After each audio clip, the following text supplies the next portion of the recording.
ఆచా coding tutor training ఇచ్చి permanent IT job ఇస్తారు. 9697969788.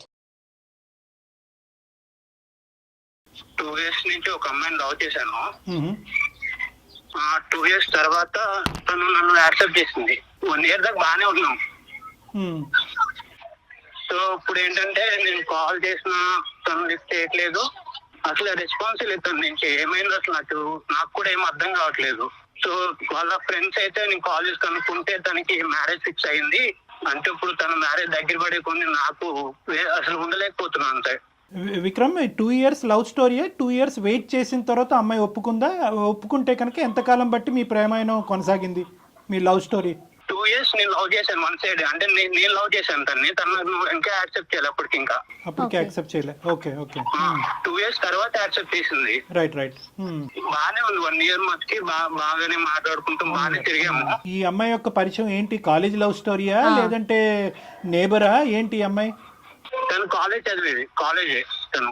కాదు విక్రమ్, ఇప్పుడు పెళ్లి కుదిరింది అమ్మాయి కానీ మీకు తెలుస్తుంది కదా, డైరెక్ట్ గా మీరు వెళ్ళి మాట్లాడే అవకాశం లేదా మీకు? వాళ్ళు ఎక్కడుంటారు ఏంటి అంటే ఆ డీటెయిల్స్ అన్ని తెలిసే ఉంటాయి కదా. తనే రెస్పాన్స్ అవ్వట్లేదు. ఇప్పుడు నేను వెళ్ళి వాళ్ళ పేరెంట్స్ తో అడగాలన్నా నాకు కొంచెం వేరేలా ఉంటది కదా మేడం. తను రెస్పాన్స్ ఇస్తే మనకి ఏమన్నా కొంచెం మాట్లాడడానికి ఉంటుంది నాకు. లాస్ట్ టైం మీరు ఎప్పుడు మాట్లాడారు ఈ అమ్మాయితో? నేను మాట్లాడే దాదాపు 1.5 month అవుతుంది. ఆ 1.5 month నుంచి నీకు అమ్మాయికి మధ్యన చాటింగ్ గానీ, కమ్యూనికేషన్ గానీ, మెసేజెస్ గానీ ఏమీ లేవు? నేను ఎన్ని మెసేజ్ చేసినా అసలు రిప్లై లేదు. చూస్తుంది అసలు రిప్లై ఇవ్వట్లేదు. కానీ వీళ్ళు చెప్పిన వాళ్ళు ఎవరు? ఆ అమ్మాయికి పెళ్లి కుదిరింది, ఆ పెళ్లి ఆడవాళ్ళలో అమ్మాయి ఉందని మీకు వార్త అందించిన వాళ్ళు ఎవరు? వాళ్ళ ఫ్రెండ్. వాళ్ళ ఫ్రెండ్. ఓకే. కాల్ చేశాను. సో అక్కడి వరకు జెన్యునే ఆ ఇన్ఫర్మేషన్ అయితే జెన్యున్ ఇన్ఫర్మేషన్. రైట్. మరి ఈ ఫ్రెండ్ నే ఒకసారి అడగమని లేకపోయారా? ఏమమ్మా ఏంటి మరి నీ స్నేహితురాలు ఇలా ప్రవర్తిస్తుంది, కారణం ఏంటో ఒకసారి కనుక్కుని నాకు ఒక మాట చెప్పమని అడగలేకపోయారా? అంటే ఇప్పుడు ఉన్న పరిస్థితుల్లో ఏంటన్నా నువ్వు ఏదైనా ఒక కారణం, ఇది కారణం అయ్యి ఉండొచ్చు అన్నది ఏమన్నా నీకు తూచాగా ఏమైనా అనిపిస్తుందా? లేదంటే నీకైతే నీ కంటకి ఏ కారణం కనిపించట్లేదా? కారణం అంటే అసలు ఏమి లేదు సార్. బాగానే ఉండేవాళ్ళం, బాగానే మాట్లాడుకునే వాళ్ళం. కాకపోతే తను నాకు కొంచెం దూరంగానే ఉండేది ఎప్పటికీ. నాన్న, ఇప్పుడు ఈ రోజు నువ్వు మాకు కాల్ చేసింది దేనికి నాన్న? అంటే ఆ అమ్మాయి దూరం అయింది అనే బాధ మాతో పంచుకోవటం గురించా, లేదంటే కారణం తెలుసుకోవటం గురించా? రెండునా? ఏం లేదు సార్. తను లేకుండా అయితే నేను ఉండలేను. నాకు తను కావాలి అంటే ఉండలేకపోతున్నా సార్. ఇప్పుడు దాకైతే నేను ఉన్నా కానీ తన మ్యారేజ్ దగ్గర పడే కొద్ది నాకు ఒక ఆడపిల్ల పెళ్లి కుదిరిన తర్వాత మళ్ళీ తలుపు తట్టి డిస్టర్బ్ చేయటం అన్నది ఎంతవరకు సబబు అన్నది ఒక ఆలోచన. తెలియాలి కదా సార్ దేని వల్ల కారణం తెలుసుకునే ప్రయత్నం చేయాలి. విక్రమ్ తన నెంబర్ కూడా, అమ్మాయి నెంబర్ కూడా ఇచ్చారండి మనకి. అంటే మీరు చేస్తే ఎత్తదు కాబట్టి మీరు మమ్మల్ని చేయమంటున్నారా? అవును సార్. నేను ఎన్నిసార్లు చేసిన కాల్ అయితే లిస్ట్ చేయట్లేదు. కనీసం ఏంటి అది కూడా లేదు తనకి. అంటే ఏమైందన్నా కూడా తనకి చాలా విక్రమ్ బాబు నాన్న, చాలా సెన్సిటివ్ ఇష్యూ. ఒక పెళ్లి ఇంటికి మనం ఫోన్ చేయటం అన్నది చాలా చాలా సెన్సిటివ్ ఇష్యూ. 1-2 సార్లు మేము ఆలోచించుకోవాలి. ఆ అమ్మాయి పర్మిషన్ చేస్తాము. ఓకే, నీ కోరిక మేరకు నువ్వు బాధపడుతున్నావు కాబట్టి నీది నీ ప్రేమ ఈ విధంగా నడిచింది అనేది బాధ నీకు ఉంది కాబట్టి చేస్తాము. But we cannot proceed the conversation without the permission of the girl. ఆ అమ్మాయి యొక్క సహాయ సహకారాలు లేకుండా ఆ కాల్ కంటిన్యూ చేయటం అన్నది సబబు కాదు. సరే విక్రమ్, ఒక్కసారి నేను ఫోన్ చేసి చూస్తాను. అయితే మీకు తెలిసిన సమాచారం ప్రకారం ఇంకా ఎన్ని రోజులు ఉందండి మ్యారేజ్కి అమ్మాయికి? ఇంకా టైం ఉందా? Next month. ఒక్క నిమిషం లైన్ లో ఉండండి. మనం చేయటం ఎంతవరకు చేద్దామమ్మా. యాజ్ రెగ్యులర్ ఒక అమ్మాయి యొక్క భవిష్యత్తు ఆలోచిస్తూ, ఈ అబ్బాయి యొక్క భవిష్యత్తు ఆలోచిస్తూ ఒక మంచి ఉద్దేశంతోనే మనం చేద్దాము. లేదు ఈ కాన్వర్జేషన్ గురించి నాకు ప్రత్యేకంగా డిస్కస్ చేయాలని నా ఉద్దేశం నాకు లేదు. దీనివల్ల మా ఇంట్లో ఏమైనా డిస్టర్బెన్సెస్ రావచ్చు అనే ఉద్దేశం అమ్మాయికి ఉంటే కనుక we cannot proceed with the conversation. Okay, నేను కాల్ చేస్తాను. ఒకసారి లైన్ లో ఉండండి.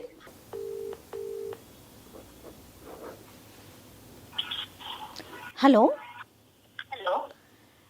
నమస్తే అండి, నేను సుమన్ టీవీ నుంచి కాల్ చేస్తున్నాను, అందమైన జీవితం అనే ప్రోగ్రాం నుంచి. చెప్పండి. మీతో కొంచెం మాట్లాడాలి. అంటే మీరు ఏమైనా ప్రైవేట్గా ఉన్నాను అంటే కనుక స్టూడియో నుంచి కాల్ చేస్తున్నానండి. నాతో పాటు డాక్టర్ గారు కూడా ఉన్నారు. అంటే మీ పర్సనల్ ఇష్యూనే ఇది, దీంట్లో మీకేం సంబంధం లేదు. బట్ మీకు తెలిసిన వ్యక్తి మీ నెంబర్ ఇచ్చారు, దానికోసం మీతో మాట్లాడదామని. మీకు ఇబ్బంది లేదు అనుకుంటే కంటిన్యూ చేద్దాం. ఓకే, చెప్పండి. మాకే సారీ అమ్మా, మీ పేరు మేము ఇక్కడ ప్రస్తావించకూడదు కాబట్టి మీ పేరు తెలిసినా కూడా మేము బయటకు చెప్పట్లేదు మీ పేరు. మీకు పెళ్ళి కుదిరింది, తొందరలోనే పెళ్ళి ఉంది అని చెప్పి మిమ్మల్ని ఇంతకుముందు అంటే మిమ్మల్ని ప్రేమించున్నటువంటి ఒక వ్యక్తి, అదేవిధంగా మీరు కూడా అతన్ని అదే విధంగా ప్రేమించారు అని విక్రమ్ అనేటటువంటి ఒక అబ్బాయి మాకు ఫోన్ చేసి చెప్పడం జరిగింది. వాస్తవానికి ఇప్పుడు కూడా అతను విత్ యువర్ పర్మిషన్ అతను కూడా లైన్లోనే ఉన్నారు. ఎందుకంటే మీరు తరచూ అతను ఫోన్లు కట్ చేస్తున్నారు, అతను ఫోన్ ఆన్సర్ చేయట్లేదనే మనస్తాపంలో అతను ఉన్నాడు. మా ప్రేమ ఏంటి ఇలా అయ్యింది అనే బాధలో అతను ఉన్నాడు. అతని బాధని మాకు వ్యక్తపరుస్తూ ఆ బాధను తట్టుకోలేక ఎవరో ఒకరు సపోర్ట్ కావాలి అనేటటువంటి ఉద్దేశంతో మేము అతని తరపున ఈ సపోర్ట్ తీసుకోవడం జరిగింది. మీకు ఎటువంటి ఇబ్బంది కలిగిన అంటే తొందరలో మీ పెళ్ళి అంటున్నారు, మీకు ఏమైనా ఇబ్బందిగా అనిపిస్తే will not proceed with the conversations. మీరు ఓకే అంటేనే ఈ లైన్లో ఉన్న విక్రమ్తో పాటు మిమ్మల్ని మీతో సంభాషణ కొనసాగిస్తాం, లేదంటే ఇది ఇక్కడే ఆపేద్దాం అమ్మా. ఓకే సార్, మాట్లాడదాం సార్. విక్రమ్ చెప్పటం వరకు 2 years వరకు నేను తన చుట్టూ తిరిగాను, తనకి నేను ప్రపోజ్ చేశాను. 2 years తర్వాత తను యాక్సెప్ట్ చేసింది, మా రిలేషన్ బాగానే జరిగింది. కానీ సడన్గా తనకి పెళ్లి కుదిరింది, పెళ్లి చేసుకుంటుందని నాకు తెలిసింది, నాతో మాట్లాడటం మానేసింది అనేది విక్రమ్ వైపు నుంచి వస్తున్న మాట అండి. అసలు ఏం జరిగింది, ఎందుకు మీరు అంటే సడన్గా అతనితో మాట్లాడటం మానేశారు, పెళ్లి దాకా వెళ్ళిపోయారు, ఈ పరిస్థితులు ఏంటి దీంట్లో? అంటే ఏది కరెక్ట్, ఏది ముందు, ఎందుకు మీరు ముందుకు వెళ్ళలేకపోయారు విక్రమ్తో? అబ్బాయి ఉన్నాడా మేడం కాల్లో? ఒక్క నిమిషం అండి, ఒక్క నిమిషం. విక్రమ్, ఎస్ విక్రమ్, తను కూడా లైన్ లో ఉందండి, మాట్లాడండి అమ్మా. చెప్పు విక్రమ్, ఏంటి ఏమైంది అసలు? ఎన్నిసార్లు కాల్ చేయాలి? కాల్ ఇస్తే అసలు ఎందుకు చేయట్లేదో నీకు తెలియట్లేదా? ఏం తెలుసు? ఏమైందని ఇప్పుడు? ఏమైందని ఇప్పుడు ఏంటి? నువ్వేం చేసావో నీకు తెలీదా? నేను నీతో ఎందుకు మాట్లాడట్లేదో నీకు తెలీదా? ఏమైంది నువ్వు చెప్పకపోతే? ఏమైంది ఏమైందనేది నీకు తెలీదా అసలు? తెలుసు, వాళ్ళకు కూడా తెలియాలి కదా, అంతే కదా చేసింది. నువ్వు చెప్పు, తప్పు. ఓకే మేడం, మీరెవరో నాకు తెలియదు, కానీ నేను విషయం చెప్తాను మేడం. ఈ అబ్బాయితో నేను ఎందుకు మాట్లాడట్లేదు చెప్పండి అమ్మా. నాకు ఒక ఫ్రెండ్ ఉండేది మేడం హాస్టల్లో, చాలా బెస్ట్ ఫ్రెండ్ తను.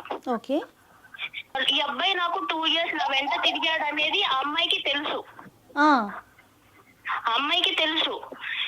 ఈ అబ్బాయి నన్ను 2 years నేను ఎందుకు వెయిట్ చేస్తున్నానంటే, నాకు అసలు ఈ లవ్, ఈ రిలేషన్ మీద నాకు అంత ఇంట్రెస్ట్ ఇలాంటివి ఏమి ఉండవు మేడం. ఈ అబ్బాయి 2 years ఇంత సిన్సియర్ గా ఉన్నాడు కదా అని చెప్పి నేను ఈ అబ్బాయిని యాక్సెప్ట్ చేశాను. ఓకే, నన్ను ఈ అబ్బాయి నా వెంట పడేది, నాకు ట్రై చేసేది, ఇదంతా నా ఫ్రెండ్ కి తెలుసు. అండ్ ప్రతిదీ నేను నా ఫ్రెండ్ కి చెప్పుకుంటాను. ఓకే, ఎన్ని పర్సనల్ థింగ్, తను నాకు చాలా బెస్ట్ ఫ్రెండ్. అదేలేండి. తర్వాత వీళ్ళిద్దరు కలిసి తిరుగుతున్నారు మేడం, నేను ఈ అబ్బాయి ప్రపోజల్ యాక్సెప్ట్ చేసిన తర్వాత. ఈ విషయం నాకు ఇతను చెప్పలేదు, ఆ అమ్మాయి చెప్పలేదు. నేను ర్యాండమ్ గా ఒక స్పాట్ లో చూసి అరే ఏంటిది అని నేనే షాక్ అయిపోయాను మేడం. అంటే తిరిగినందుకు మాత్రం ఇంకా ఇష్టం వచ్చినట్టు వేసుకుంటామేనా? అరే నువ్వు కలిసి తిరిగేది మరి నాకు చెప్పాలి కదా. మీ ఇద్దరు ఫ్రెండ్స్ ఏంటో నాకు తెలీదు. మీ ఇద్దరు అమ్మాయి నీతో వెళ్ళేదన్నా నాకు చెప్పాలి. నువ్వు అమ్మాయిని నువ్వు తీసుకెళ్తున్నావనేనా నాకు చెప్పాలి. నాకు చెప్పకుండా అసలు ఆ రోజు మేము అనుకోకుండానే కలిసాము. తన్ని ఎన్నిసార్లు కలిసారు అనుకోకుండా? ఒక్కసారి. ఎన్నిసార్లు కలుస్తారు? నువ్వు అబద్ధాలు చెప్పకు, అర్థమైందా? నువ్వు ఎవరినో తీసుకొచ్చావు, ఇప్పుడు ఎందుకు తీసుకొచ్చావో నాకు తెలీదు. నువ్వు అబద్ధాలు చెప్పకు, అర్థమైందా? మరి అది నాతో ఎందుకు మాట్లాడటం మానేసింది? అది నాకేం తెలుసు? నీకేం తెలుసు? నీకేం తెలియకుండానే నేను నీతో మాట్లాడకుండా నేను ఇంకొక పెళ్లికి ఫిక్స్ అయిపోయాను. నీకు ఆ విషయం తెలుసు కదా? కాదమ్మా, మీరు ఎన్నిసార్లు చూసుంటారు అట్లా? అసలు తిరగటం అంటే నేను ఒక 2-3 times చూసాను మేడం వాళ్ళని. ఏం చూసారమ్మా? వీళ్ళు ఇద్దరు కలిసి మంచిగా బైక్ మీద మాల్ కి వెళ్తున్నారు సార్, మంచి రెస్టారెంట్ కి డిన్నర్ కి వెళ్తున్నారు, లంచ్ కూడా కాదు, మంచి నైట్ రైడ్ కి వెళ్తున్నారు, డిన్నర్ కి వెళ్తున్నారు. ఇదంతా నాకు తెలీదు. నేను ఈ అబ్బాయి ప్రపోజల్ యాక్సెప్ట్ చేసిన తర్వాత ఆ అమ్మాయి నన్ను అవాయిడ్ చేయడం స్టార్ట్ చేసింది. అదే తినేందుకు నన్ను ఇలా అవాయిడ్ చేస్తుంది అని నాకు తెలియలేదు అప్పుడు. తర్వాత ఈ అబ్బాయి ప్రపోజల్ యాక్సెప్ట్ చేసిన తర్వాత ఈ అబ్బాయి నుంచి కూడా నాకు పాజిటివ్ వైబ్స్ లేవు సార్. కాదమ్మా, నువ్వు అడిగావా ఏమయ్యా బాబు నాతో తిరగటమే కాకుండా ఆ అమ్మాయితో తిరుగుతున్నావు ఏంటి డబుల్ ట్రబుల్ ఏంటని అడగలేకపోయావు ఒకసారి? నాకు అసలు వాళ్ళిద్దరు నాలో చూడగానే నాకు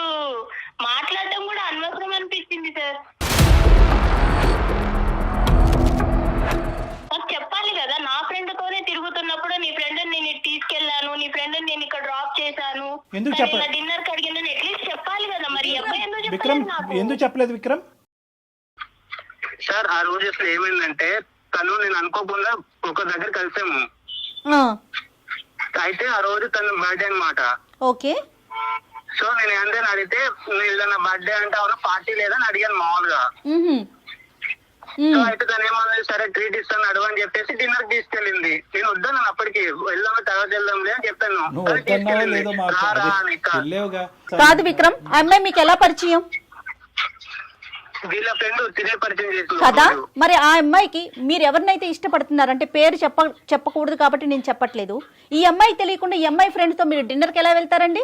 అదే మేడం, ఒకవేళ తప్పు మేము ఏమైనా తప్పు చేస్తే అప్పుడు భయపడే వాళ్ళం చెప్పేవాడిని ముందు.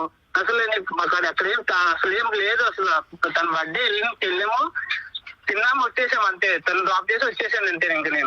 ఇంక దాంట్లో చెప్దామన్నా అంటే అంతేం లేదని ఇంక నేనేం చెప్పలేదు, ఇందులో ఏముందిలే అనుకుని. ఏదో జరిగితేనే చెప్పాలా విక్రమ్? ఏదో జరిగితేనే చెప్పాలా? డిన్నర్ కి వెళ్ళడం అనేది ఒక విషయం కాదా? అంటే నాతో చెప్పే విషయం కాదా అది? 2 years పాటు ఒక అమ్మాయిని ఇష్టపూర్వకంగా ప్రేమించినటువంటి విక్రమ్ 1 year ప్రపోజల్ తర్వాత ఇరువురు ఒకరిని నచ్చినటువంటి విధంగా నడుచుకునేటటువంటి మీ ఇద్దరు ఒకరి నేచర్ ఒకరికి ఎంతో కొంతవరకు అర్థమై ఉంటుందిగా.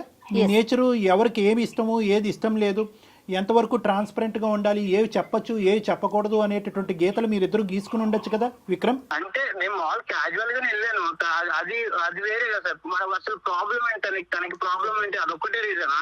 ఏమా అదొకటేనా రీజన్ అమ్మా?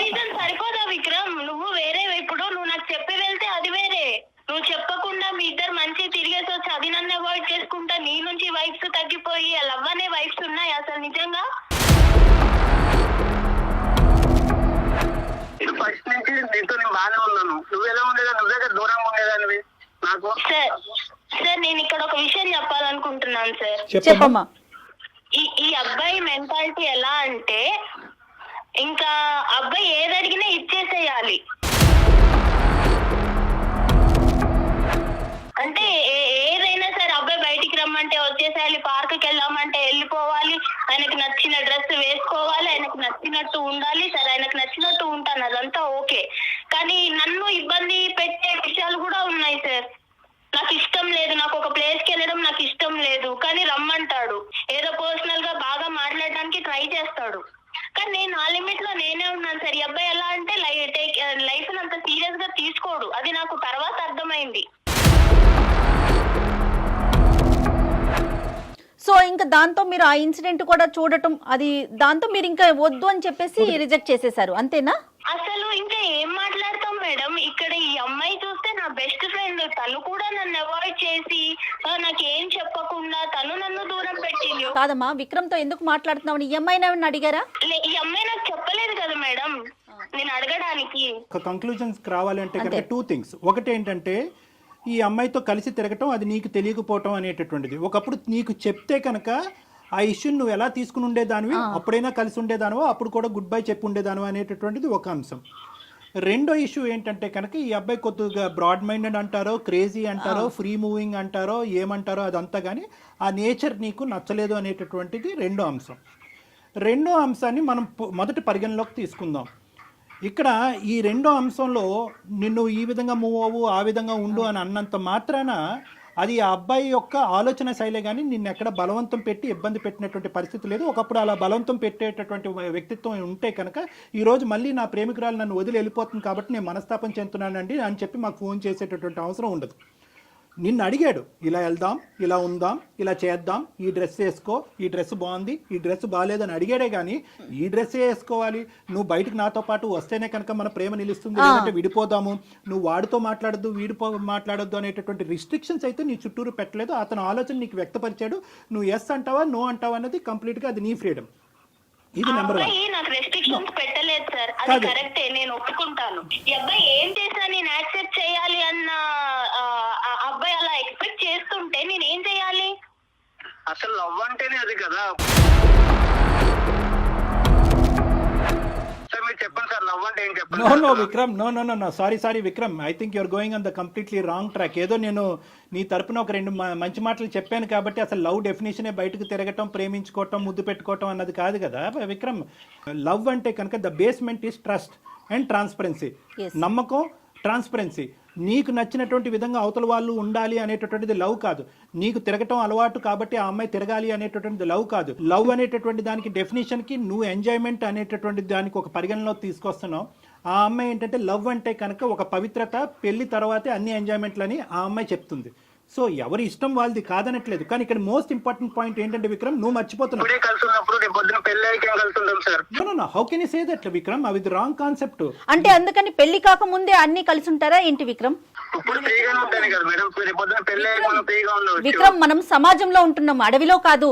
విక్రమ్, ఒకటి ఇక్కడ ప్రేమించుకునే వాళ్ళు తిరగకూడదు, తిరిగితే అది తప్పుడు ప్రేమ అని మేము అనట్లే. ఎస్, కానీ నీకు నచ్చింది, ఎదురుగా నిన్ను ప్రేమించేటటువంటి, నిన్ను ఇష్టపడేటటువంటి ఆ అమ్మాయికి కూడా నచ్చటం అన్నది ఇంపార్టెంట్. ఆ అమ్మాయి విలువల్ని గౌరవించటం అది నిజమైన ప్రేమ కదా విక్రమ్? ఒకసారి ఆలోచించండి. అడిగాను కానీ తను రెస్పాన్స్ లేదు. నేను కూడా సరైన ఇబ్బంది రైట్, దానికి ఒప్పుకుంటున్నాను. సెకండ్ పార్ట్, నువ్వు ఇప్పుడు చెప్పిన సెకండ్ పార్ట్ కి నేను ఒప్పుకుంటున్నాను. విక్రమ్, నువ్వు నన్ను ఇబ్బంది పెట్టలేదు, కానీ నా దగ్గర ఏదో హ్యాపీనెస్ దొరకట్లేదు అని చెప్పి వేరే వాళ్ళతో మాట్లాడుతున్నావు చూడు, అది నీకు కరెక్ట్ అనిపిస్తుందా? అది నీ కన్క్లూజన్ అయి ఉండొచ్చమ్మా. అంటే నేను చూసే విధానంలో ఉంటదా అది?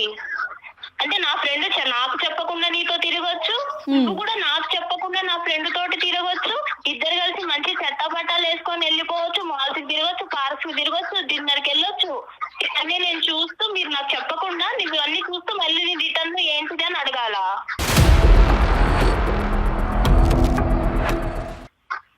నేనే అడిగి ఏంటి అని నేను తెలుసుకోవాలా?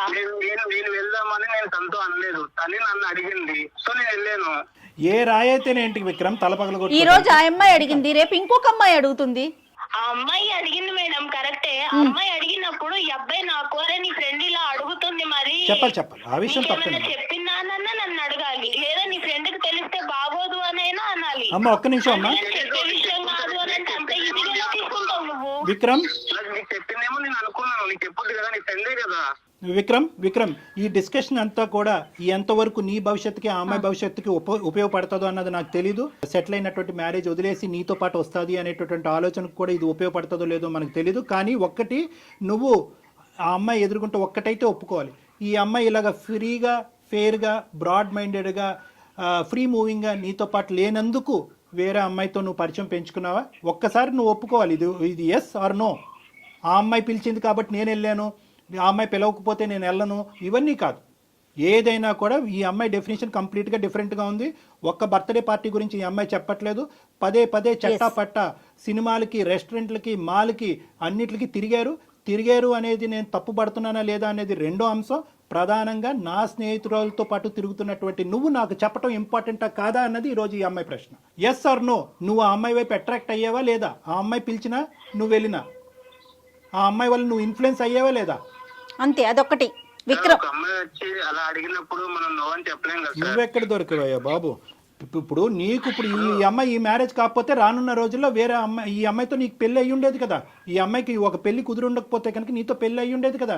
ఒక్కసారి తనతో మాట్లాడి తనని క్లోజ్ చేద్దామండి, ఎందుకంటే ఇంట్లో ఉంది కదా, తనకి ఇబ్బంది లేకుండా. ఒక్క మాట తల్లి, కానీ ఏదేమైనా అమ్మా, ఏదేమైనా 2 years పాటు ఆ అబ్బాయి నిన్ను సిన్సియర్గా ప్రేమించాడు అన్నది నీ నోటి వెంట నువ్వు ఒప్పుకున్నావు. 1 year పాటు నువ్వు ఒప్పుకున్న ఆ అబ్బాయితో పాటు వెళ్ళాను అని అన్నావు. అట్లీస్ట్ మర్యాదపూర్వకంగా ఒక ప్రేమకి నీ విలువ ఇచ్చేటటువంటి ఒక అమ్మాయిగా నువ్వు ఇప్పుడు ఈరోజు వెళ్ళి ఎవరిని చేసుకుంటావు అనేటటువంటిది మాకు అనవసరం, నువ్వు ఎవరినైనా చేసుకో. కానీ ఆ అబ్బాయికి ఒక్క మాట ఈ కారణం చేత నీకు గుడ్ బై చెప్పవలసి వస్తుంది అని చెప్పవలసినటువంటి మర్యాద, అటువంటి విలువ నీకు ఉండాలమ్మా. చాలా ఇంపార్టెంట్ అది తప్పు కాదుగా. నువ్వు ఉండొద్దు, ఈ ప్రేమను వద్దు అనుకుంటే కనుక నువ్వు వద్దు అనుకో, కాదనట్లేదు. ఆ అబ్బాయి చేసిన తప్పే అనుకుందాం ఈరోజు, కానీ ఒక మాట చెప్పాలిగా. 1.5 month పాటు ఆ అబ్బాయి ఫోన్ కాల్ రిసీవ్ చేసుకోకుండా, ఆ అబ్బాయి మెసేజ్ రిసీవ్ చేసుకోకుండా ఆ అబ్బాయి ఏదైనా చేసుకుని ఉంటే ఈరోజు ఏమ్మా? సార్, నా ఆలోచన ఎలా అయిపోయిందంటే సార్, నా ఫ్రెండ్ నాకన్నా అందంగా ఉంటుంది సార్, నాకన్నా అందంగా ఉంటుంది. ఈ అబ్బాయి 2 సంవత్సరాలు నా వెంట పడ్డాడు, కానీ వీళ్ళిద్దరిని చూసిన తర్వాత నాకు ఏమనిపించిందంటే, అసలు ఈ అబ్బాయి నన్ను ఇష్టపడ్డాడా, అమ్మాయిని ఇష్టపడ్డాడా, లేకపోతే అసలు ఏంటి, నేనే అసలు ఒక టైప్ ఆఫ్ డిప్రెషన్ లోకి వెళ్ళిపోయాను సార్ వీళ్ళిద్దరిని చూసి. వీళ్ళిద్దరు చెప్పకుండా తిరగడం అనేది అసలు తర్వాత కూడా ఇలానే ఉంటాడా? పెళ్లి తర్వాత సిన్సియర్ గా ఉంటాడన్న నమ్మకం అయితే నాకు లేదు సార్. మరి నువ్వు ప్రేమించినటువంటి వ్యక్తి గురించి నువ్వు ఒక ఇంప్రెషన్ క్రియేట్ చేసుకుని అందులోంచి విత్డ్రా అయిపోవటాన్ని మేము అందరం హర్షిస్తున్నాం. ఒక ఆడపిల్లగా నీకు ఆ హక్కు ఉంది. కానీ అతను ఇప్పటి వరకు చేసినటువంటి ప్రయాణంలో నీకు అట్లీస్ట్ ఒక మాట చెప్పి 1.5 month పాటు అతన్ని ఎండగట్టకుండా, ఒక మెసేజ్కి రెస్పాన్స్ లేకుండా, ఒక ఫోన్ కాల్ని పికప్ చేయకుండా అతన్ని ఎండగట్టి అలా ఒక విపరీతమైనటువంటి పరిస్థితి అతనిలో క్రియేట్ చేసి రేపొద్దున అతను ఏ సూసైడ్ అన్నా చేసుకుని ఉంటే కనుక ఎన్ని కథలు ఇలాంటివి మనం వినట్లేదు. ఆ బాధ్యత నీకు లేదా? ఈ రోజు ఇక్కడ దాకా వచ్చినా నీ ప్రేమ ఉండబట్టే కదా ఇక్కడ దాకా వచ్చింది. నేను ఎలా నమ్మాలి నిన్ను ఎలా నమ్మాలి? ఒక మాట చెప్పు నాకు. నువ్వు నాకు తెలియకుండానే నా ఫ్రెండ్ తో తిరిగిన వాడివి. రేపు పొద్దున ఎంతమంది ఫ్రెండ్స్ ఉన్నారో నాకు తెలియదు. రైట్ మా డాక్టర్ గారు ఫైనల్ గా చెప్తారా? ఓకేనమ్మా, ఇప్పుడు నువ్వేం చెప్పాలి అనుకుంటున్నావు ఒక మాట చెప్పమ్మా. విక్రమ్ నీ మాట గురించి, ఈ కారణం గురించి బహుశా 45 రోజులు బట్టి వెయిట్ చేస్తున్నాడు. చాలా మనస్తాపం చెందాడు, చాలా బాధపడ్డాడు, అతని మనసు విరిగిపోయింది. కాబట్టి ఒక్కసారి నీ జీవితంలో నీ ఆలోచన ఏంటి అనేది ఒక్కసారి అతనికి ఒక ఫైనల్ మాటగా చెప్పి నీ దారి ఏదైతే అది నువ్వు ఎంచుకున్నావో అది నువ్వు చూసుకో అమ్మా. Okay sir. చూడు విక్రమ్, నువ్వు ఎంత ఎంజాయ్ చేస్తావో, నీది ఎంత ఎంజాయబుల్ మెంటాలిటీయో నాకు తెలుసు. కానీ నువ్వు కేవలం 2 years నన్ను సిన్సియర్ గా నా కోసమే ఉన్నావు అని నేను అనుకొని నిన్ను యాక్సెప్ట్ చేశాను. నమ్మకం మీద నిన్ను యాక్సెప్ట్ చేశాను విక్రమ్. నువ్వు నాకు తెలియకుండా నా ఫ్రెండ్ తోటి తిరగడము అండ్ మీరు అది నాకు చెప్పకపోవడము, నాకు ఎట్ ఏ టైం నాకు ఫ్రెండ్షిప్ మీద నాకు మనసు విరిగిపోయింది, అలాగే ప్రేమ మీద కూడా నాకు మనసు విరిగిపోయింది విక్రమ్. మేబీ నువ్వు మళ్ళీ వచ్చినా గానీ నీ మీద అలాంటి ప్రేమ నాకు రాకపోవచ్చు. చుట్టూ తిరిగిన కదా, అందుకే కదా చులుకున్నా నేనంటే, అందుకే కదా వదిలేసేది. ఫోన్ చేస్తున్నావు కరెక్టే, కానీ నాకు నమ్మకమే లేదు కదా. విక్రమ్, నీ ప్రేమ తక్కువగా ఎవరు మాట్లాడట్లేదు. నమ్మలేదు, నమ్మకం లేకపోవడం. నమ్మకం ఇవ్వగలవా? నువ్వు నా బెస్ట్ ఫ్రెండ్ తో నువ్వు తిరిగిన విషయమే నాకు చెప్పనోడివి. రేపు పొద్దున ఎన్ని చెప్పకుండా ఉంటావు, ఎన్ని అబద్ధాలు చెప్తావో. నీకు ఎన్నిసార్లు అబద్ధాలు చెప్పాను చెప్పు. నేను చెప్పాను నీకు, అమ్మాయికి వెళ్ళాను, బయటకు వెళ్ళాలని చెప్పాను అంతే. అబద్ధాలు చెప్పలేదు నీకు నేను ఏ రోజు. నువ్వు దాచిపెట్టడం దేనికి మరి? నువ్వు దాచిపెట్టడం దేనికి? చెప్పాలి కదా నాకు. ఆమె చెప్పదు, నువ్వు చెప్పవు. సార్ నాకు అయితే హార్ట్ బ్రేక్ అయిపోయింది సార్. అయితే వదిలేస్తానంట అంతే నన్ను. ఇంకా అంతే, నేను నా దారి చూసుకున్నాను. నాకు ఎంగేజ్మెంట్ అయిపోయింది. నేను హ్యాపీగా ఇంకొక అబ్బాయిని చూసుకున్నాను. సో నువ్వు ఇచ్చిన పెయిన్ కూడా నేను ఎక్స్పీరియన్స్ చేశాను. నువ్వు కూడా హ్యాపీగానే ఉంటావు కదా. విక్రమ్ దీన్ని ఎక్కడికో తీసుకెళ్లొద్దు దయచేసి, ప్లీజ్ విక్రమ్.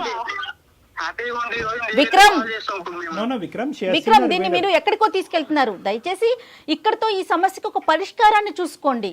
మన జీవితం ఇక్కడతో ఆగిపోవట్లేదు. ఎవరిదైనా, మీదైనా, తనదైనా, ఎవరిదైనా. మేడం, నేను తీసుకునే డెసిషన్ అయితే తప్పు అని నేను అనుకోవట్లేదు. తప్పు అని ఎవరు అనట్లేదమ్మా. నో అమ్మ, నేను ఒక్క ఫైనల్ మాట. నో విక్రమ్, ఈ కాన్ఫరెన్స్ కాల్ మనం కలపడానికి నో అమ్మా, మీ ఇద్దరు అలా కాదు. మీరు దయచేసి ఒక సానుకూలంగా ఈ కాల్ కట్ చేయటం అన్నది మంచిది. విక్రమ్ కేవలం ఒక కారణం ఏంటి, ఆ కారణం అన్న దాని గురించి మీరు మాకు ఫోన్ చేశారు. ఆ కారణం ఏంటి కనుక్కోవటం గురించి ఆ అమ్మాయికి మేము ఫోన్ చేయడం జరిగింది. ఆ కారణం ఆ అమ్మాయి బలంగా చెప్పింది. తన మనసులో ఒక ఉద్దేశం ఏర్పడింది. తన ప్రయాణాన్ని ఇంకో మార్గంలో వెళ్దామని నిర్ణయం తీసుకున్న తర్వాత మనం అది రెస్పెక్ట్ చేయటం అది. ఒక ప్రేమించిన వ్యక్తిగా మీరు రెస్పెక్ట్ చేయండి దాన్ని. ఎవరి జీవితాలు వారివి. ఖచ్చితంగా కలవాలనే కోరుకుంటాం. ఏదైనా కలవట్లేదు అని తెలిసినప్పుడు బలవంతం చేయకూడదు విక్రమ్, ఏ విషయానికి కూడా. ఫైనల్ గా ఒక్క మాట విక్రమ్, మీ ఇద్దరు ప్రేమలో ఎటువంటి తప్పు లేదు. కానీ ప్రేమకి మీరు ఇచ్చినటువంటి ఏదైతే డెఫినేషన్ ఉందో, నిర్వచనం ఏదైతే ఉందో అది కంప్లీట్ గా డిఫరెంట్ గా ఉంది. అంటే నువ్వేంటంటే ఫ్రీ గోయింగ్ గా ఉండాలి ప్రేమ అంటే అని మీరు అనుకుంటున్నారు. లేదు, ఆర్థడాక్స్ గా పద్ధతిగా ఉండాలి అని ఆ అమ్మాయి అనుకుంటుంది. ఈ క్రమంలో ఆ అమ్మాయి యొక్క ఫ్రెండ్ మీ జీవితంలోకి దాపరించింది. ఆ అమ్మాయితో మీ ఇష్యూ ఏంటన్నది మాకు తెలీదు. మీ ప్రేమను సంకోచించడం మా ఉద్దేశం కాదు. కానీ ఒక్క ఇంపార్టెంట్ పాయింట్ ఏంటంటే కనుక ప్రేమ అనేటటువంటి దాంట్లో ప్రధానంగా కావాల్సింది ఏంటంటే అండర్స్టాండింగ్ కావాలి. ఈ అమ్మాయికి ఇలాంటివి నచ్చవు అన్నప్పుడు తన స్నేహితురాలతోనే తిరగటం అన్నది ఆ అమ్మాయి కంప్లీట్గా మిస్అండర్స్టాండ్ చేసుకుంది. అదే ఈరోజు మీ మెడకి తాడులాగా బిగించబడింది. కాబట్టి ఈ సబ్జెక్ట్ని ఇక్కడితో వదిలేసేయండి. ఆ అమ్మాయి ప్రయాణాన్ని, ఆ అమ్మాయిని సాఫీగా కొనసాగించేటటువంటి దానికి అవకాశం ఇవ్వండి. వీలుంటే ఆ అమ్మాయిని బ్లెస్ చేయండి. ఇక్కడితో ఈ కథను ముగించండి. Okay Vikram? Thank you sir. కూడా చాలా థ్యాంక్స్ సార్. ఓకే, 2.5 months నుంచి నేను చాలా చాలా ఇబ్బంది పడ్డాను. తను అసలు మాట్లాడలేదు, నాకు ఏంటనేది నాకేం Yes, అర్థం yes. కాకుండా. సో ఈ రోజు నాకైతే ఒక కన్ఫర్మ్ అయితే అయింది నాకు. Thank you sir. Good luck నాన్న. Good luck, good luck. Thank you sir. Thank you మా. Okay ma'am. All the best, ma. God bless you, take care. Thank you ma'am. Thank you. Right. ఇంత conversation విన్న తర్వాత అతని జీవితంలో బహుశా ఒకే ఒక స్థానం ఈ అమ్మాయిదేనేమో అని నాకు అనిపిస్తుంది. కానీ unfortunately the way things vent, I don't think so it is beyond repair. తల ఇది అంటారు కదా డాక్టర్ గారు, ఎవరికి ఎవరితో రాసి పెట్టిందో కరెక్ట్ అమ్మా.